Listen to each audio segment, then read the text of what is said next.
स्वागत छ तपाईहरुलाई यो मेरो मिनी भ्लगमा। यो चाहिँ गौरवको बिहेको दिनको भिडियो हो। म चाहिँ बिहानै उठेर घरको थोरै काम सकेर म सिधै पार्लर आएँ। सबैभन्दा अगाडि मलाई रेडी हुनु थियो, त्यही भएर। अनि यो चाहिँ मेरो फाइनल लुक थियो। मैले खासै धेरै भिडियो बनाउन पाएन, एकदम बिजी भएर चाहिँ यो मेरो फाइनल लुक थियो। यशोदाको मेकअप, पवित्र ग्यालेरीको साडी अनि मेरो बुढाको पैसा गराएर मेरो लगभग 20-25 हजार मेरो यतिमा मात्रै खर्च भयो। भाइको बिहे हो नि त, त्यही भएर मैले त्यति खर्च गर्न लोभ गरिनँ। त्यसपछि हामी आयो घर आएर चाहिँ दुला राजासँग एउटा भिडियो बनाउने भनेर चाहिँ म लागेँ भिडियो बनाउन। अब लाग्ने भनेर चाहिँ हामीहरू लगभग रेडी अवस्थामा थियौँ। मामाले चाहिँ पहिले गौरवलाई यो सब मिलाइदिनु भयो। यो यतिखेर भिडियो सुट भइरहेको थियो। यतिकैमा चाहिँ माला मैले लगाइदिएँ। दिदी बहिनीले लगाइदिनु पर्छ भनेर चाहिँ यो मैले उसलाई रेडी, तयार अनि ह्यान्डसम पारिदिएँ।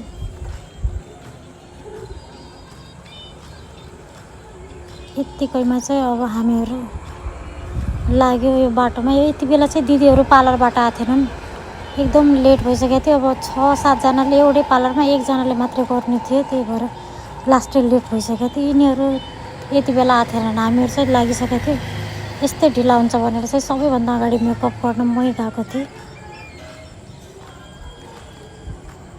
यो हाम्रो घरबाट चाहिँ सुरु भयो। 12 बजेभन्दा अगाडि निस्किने भनेर चाहिँ हामीहरू पहिले निस्किसकेको थियौँ। बाटोमा चाहिँ यिनी मैयाहरू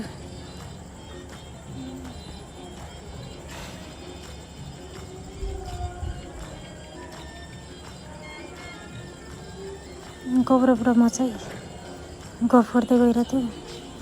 यहाँनिर चाहिँ एकछिन रोक्यो। यो पार्लर गएको मान्छेहरू 1-2 जना छुटेको थियो, त्यही भएर हामीहरू रोक्यौँ। त्यही क्रममा मैले यो भिडियो पोस्ट गरेँ।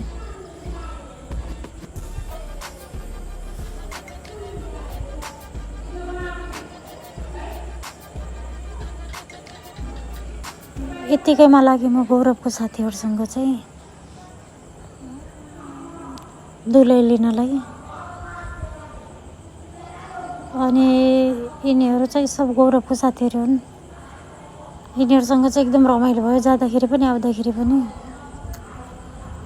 त्यसपछि हामीहरू पुग्यो घोराई पुगेर चाहिँ यो हाम्रो बुवा हुनुहुन्छ, फाजुले भिनाजुले के अगाडि लग्नुपर्छ भनेर चाहिँ अगाडि हुनुहुन्थ्यो बुवा चाहिँ, दही छाके भनेर।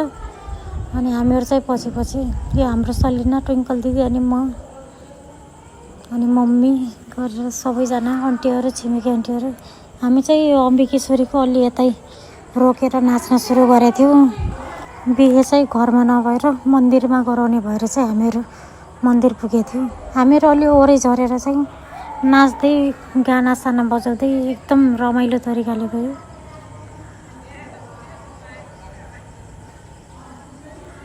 एकदम रमाइलो भयो बिहेमा चाहिँ। यो गेटभित्र छिरिसकेपछि त चाहिँ झन् डान्स भयो हाम्रो चाहिँ। सुनिहाल्यो एकपटक।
यहाँ जो ह्यान्डसम देखिराख्नु भएको छ, यहाँ हाम्रो मामा हुनुहुन्छ। मतलब गौरवको मामा, ठुलो मामा, कान्छो मामा चाहिँ कोरिया भएर आउन पाउनु भएन बिहेमा चाहिँ।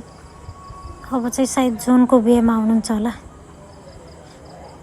यत्तिकैमा चाहिँ हामीहरू एकदम रमाइलो गरेर थियो, सबैजना डान्स गरेर। खोइ दिदी र मैले के गफ गऱ्यौँ यति बेला थाहै पाउँदैन। यतातिर चाहिँ भिनाजुको हात पकडेर साली नानीहरूले भित्र लानुभयो। सोल्टिनाहरू सबैजना एकदम राम्रै। यत्तिकैमा लाग्यो हामीहरू भित्र अम्बिकेश्वरीदेखि उता चाहिँ दुलैको बाबाले चाहिँ के गर्नुपर्ने रहेछ, जुत्ता चढाउनेदेखि लिएर मोजा अनि यो पूजा गरेको योभरि के हो मैले थाहा पाएन, सोध्नु पर्ला। यो चाहिँ हाम्रोमा गराउनुहुन्छ कि नै बिर्सिहालेँ।